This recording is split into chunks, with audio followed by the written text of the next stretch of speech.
yan ay nasa labas pa rin ng Philippine Area of Responsibility.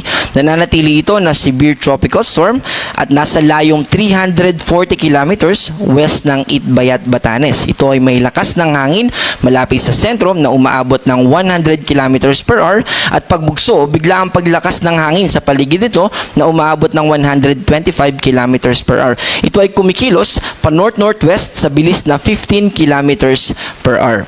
Dito sa ating forecast track, manunumbalik itong muli dito sa Philippine Area of Responsibility by Wednesday ng afternoon or ng hapon at magpapatuloy sa yung kanyang northwestward movement at mas hihina pa ito.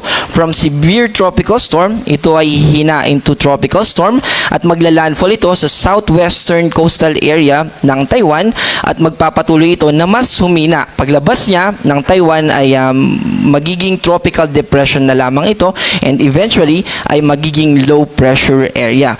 Yung lawak na associated dito ay umaabot pa rin ng 500 kilometers